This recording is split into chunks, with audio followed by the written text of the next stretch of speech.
अनंत कोटी ब्रह्मांड नायक श्री स्वामी समर्थ महाराजांच्या चरणी त्रिवार वंदन करून आपण सर्वांना श्री स्वामी समर्थ. कसे आहात तुम्ही सर्व? बघा, येणारी आहे 25 तारखेला आषाढी एकादशी आणि आषाढी एकादशीला भगवान विष्णू हे निद्रात जाणार आहे, म्हणजे योग निद्रेत जाणार आहे. तर बघा, ह्या दिवशी आपण भगवान विष्णूची अशी काय विशेष सेवा करायची किंवा भगवान विष्णूला असं काय अर्पण करायचं की त्या एक सेवा केल्याने आपल्याला त्रिदेवांची भक्ती करण्याचं, त्रिदेवांची पूजा करण्याचं फळ हे मिळत असते.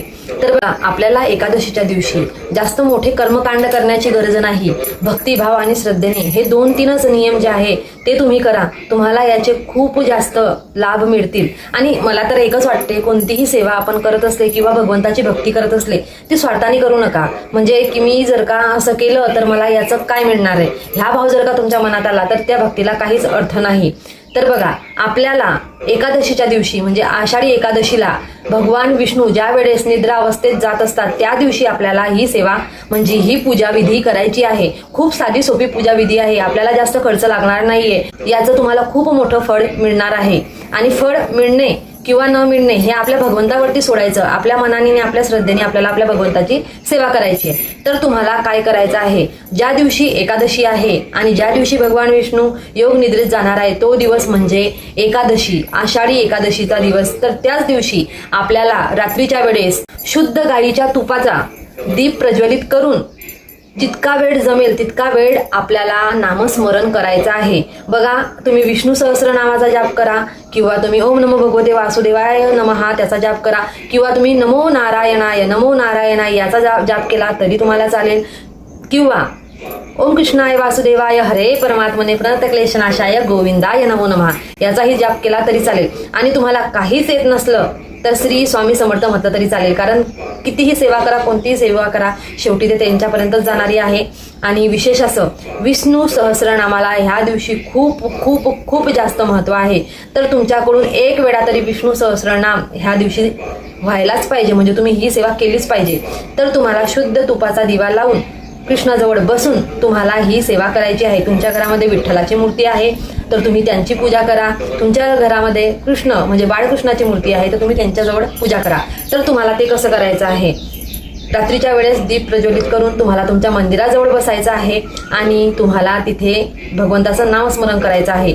त्यानंतर तुम्हाला सर्वात महत्वाचं जे पुष्प आहे ह्या दिवशी त्याला खूप महत्व असते ते तुम्हाला अर्पण करायचं आहे. तर ते पुष्प कोणतं, तर ते पुष्प म्हणजे कमल पुष्प. दिवशी जर तुम्ही भगवान विष्णूंना कमल पुष्प अर्पण केलं तर तुम्हाला त्रिदेव यांची पूजा करण्याचं फळ हे मिळत असतं. आता कमल पुष्प हे भगवंताला अर्पण करायला काही जास्त लागणार नाहीये. एक कमळाचं फुल असलं तरी चालते, जास्त असले तरी तुम्ही अर्पण करू शकता. तर तुम्हाला ह्या दिवशी म्हणजे ह्या व्हिडिओ तुम्हाला एकादशीच्या लयच सर्व दिवस आधी मिळणार आहे. तर तुम्ही आधीच एकादशीच्या दिवशी कमल पुष्प आणून ठेवा.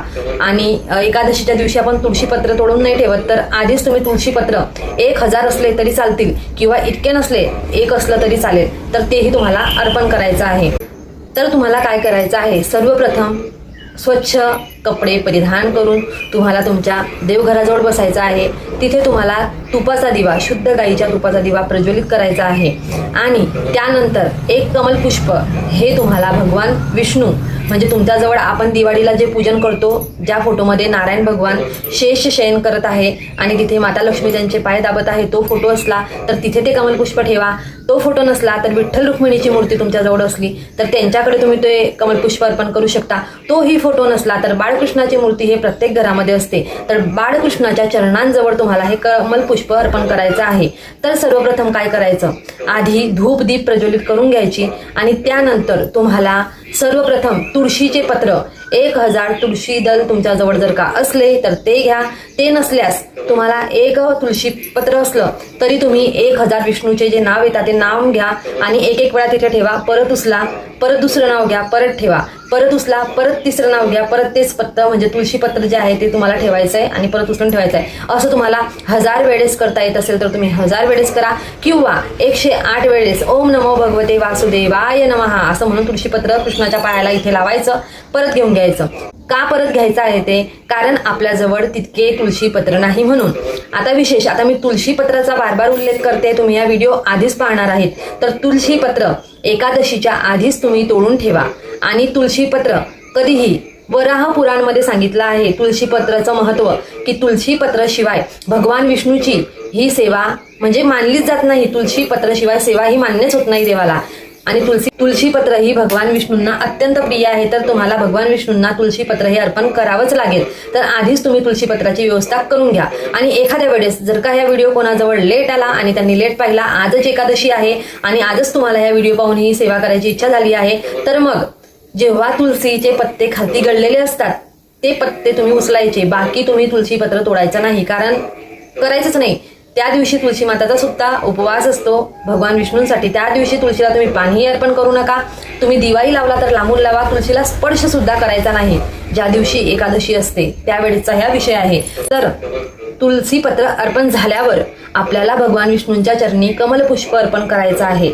कमलपुष्प अर्पण करतानाच त्यांना प्रार्थना करायची आहे. आणि हे कमलपुष्प, तुळशीपत्र आणि ह्या दीपचा जो मी तुम्हाला उपाय सांगत आहे ह्या इतका महत्वाचा आहे की ह्या केल्याने तुमच्या जीवनातले दारिद्र्य नाहीसे होतील. त्यानंतर तुळशीपत्र अर्पण केल्याने तुमच्या घरामध्ये सुख समृद्धीचा वास होईल. आणि कमलपुष्प अर्पण केल्याने तुम्हाला त्रिदेवांची सेवा करण्याचं फल प्राप्त होईल. तर हे 3च उपाय तुम्हाला केले तरी तुम्हाला अनन्य असे फल प्राप्त होतात आणि याचं खूप जास्त महत्व आहे. आणि बघा, कधीही कोणतीही सेवा करताना आपण किती श्रद्धेने करतोय त्याला खूप महत्व आहे. मी तुम्हाला सांगत आहे आणि तुम्ही फक्त करायचं आहे म्हणून करताय त्याला महत्व नाही. सेवा करताना आपण किती त्या सेवेमध्ये मग्न किंवा आपलं मन किती त्या सेवेमध्ये आहे त्यावरतीच महत्व असते सेवेचं. नाहीतर आपण घरात जसे काम करतो किंवा आपण जॉब करताना जसे काम करतो एक ड्युटी म्हणून, तसं जर का आपण केलं तर त्याला महत्व नसते. मनातल्या श्रद्धेने जर का आपण आपल्या भगवंताच्या चरणी काही अर्पण केलं तर ते हे मान्य करून घेतात. बघा, ह्या 3 वस्तू तुम्हाला भगवान विष्णूंना अर्पण करायच्या आहे. आणि जर का ह्या 3ही वस्तू तुमच्याजवळ नसतील तर 2 हात आणि 3रं मस्तक त्यांच्या चरणी अर्पण करा. आणि ज्या मी सेवा तुम्हाला सांगते त्या करा. तर तुम्हाला ह्या दिवशी विष्णू सहस्रनाम म्हणायचंय म्हणून तुम्हाला विष्णू सहस्रनामाचा पाठ करायचा आहे. बरेचसे लोक व्यंकटेश स्तोत्राची सेवा करत असतात, त्यावरतीही मी तुम्हाला व्हिडिओ घेऊन येईल. जर का तुम्हाला जमला तर तुम्ही ते करा. तो रात्री 12 वाजता करायचा असतो. तुम्हाला विष्णू सहस्रनामाचा जाप करायचा आहे.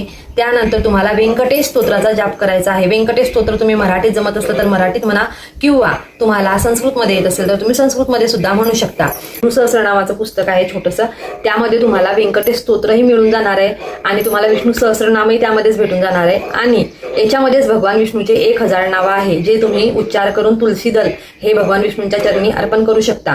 किंवा तुम्हाला नाही जमलं ना, तुमच्याकडे हेही नसलं तर तुम्ही फक्त 108 वेळा ओम नमो भगवते वासुदेवाय मंत्राचा जाप करत तुलसी दल अर्पण केले तरी चालेल. मंजुरी येते बघा तुळशीला, तुम्ही त्या 108 मंजुऱ्या सुद्धा चरणी अर्पण करू शकता भगवान विष्णूंच्या. खूप महत्व असते त्याला पण.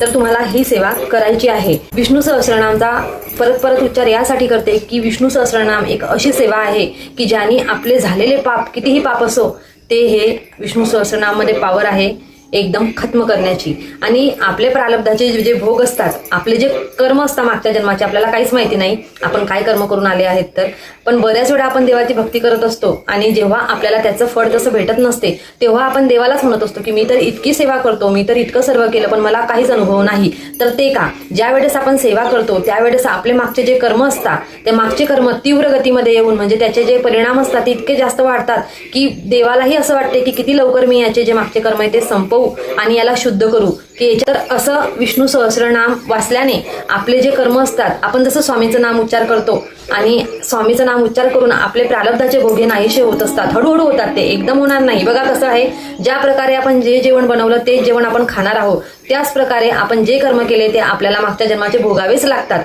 ते कर्म फक्त नामस्मरणानेच कमी होत असतात किंवा भगवंताच्या भक्तीनेच कमी होत असतात. आणि कोणतीही सेवा ही व्यर्थ जात नाही, कोणतीही भक्ती ही व्यर्थ जात नाही, कोणतंही नामस्मरण हे व्यर्थ जात नाही. फक्त आपले जे भोग आहे, आपले जे प्रारब्ध आहे, जोपर्यंत संपत नाही, जोपर्यंत आपले प्रारब्ध संपत नाही तोपर्यंत आपल्याला त्याचे फळ हे प्राप्त होत नाही.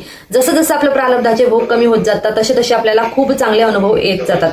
कसं असते, बऱ्याच वेळा आपण मनामध्ये विचार करतो की हे असं असलं तर, आणि नेमकं थोड्याच वेळाने किंवा 1 दिवसांनी किंवा 2 दिवसांनी ती वस्तू आपल्यासोबत घडते. तर आपण काय म्हणतो, अरे मी असं म्हटलं होतं तर माझ्यासोबत असं झालं. तर तेच असते आपले प्रारब्ध भोग कमी होणे, आपली सेवा ही फळाला येणे आणि आपले कर्म शुद्ध होणे.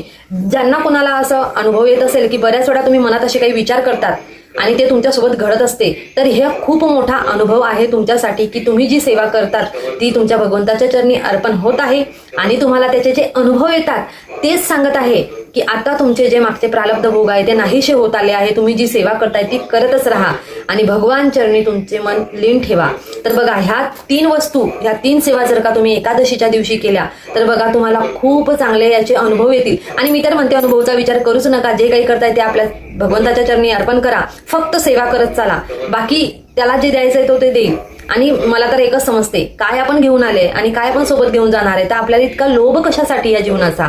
भगवंताला हेच म्हणा की देवा, क्षणोक्षणी तुझ्या नामाचं स्मरण मला राहो आणि क्षणोक्षणी तुझं नाम माझ्या तोंडात राहो आणि माझा शेवटही तुझ्या नामातच जावो, हीच प्रार्थना देवाला करायची. आपल्यासोबत काहीच येत नाही. तर बघा, अशा प्रकारे तुम्हाला भगवान विष्णूची सेवा ही एकादशीला करायची आहे. तर आजचा व्हिडिओ तुम्हाला कसा वाटला नक्की मला कमेंट करून सांगा आणि आवडला असेल तर श्री स्वामी समर्थ लिहायला विसरू नका. बाकी झालेली सेवा माझ्या स्वामी आईंच्या चरणी अर्पण करते आणि आजचा व्हिडिओ इथेच संपवते. श्री स्वामी समर्थ.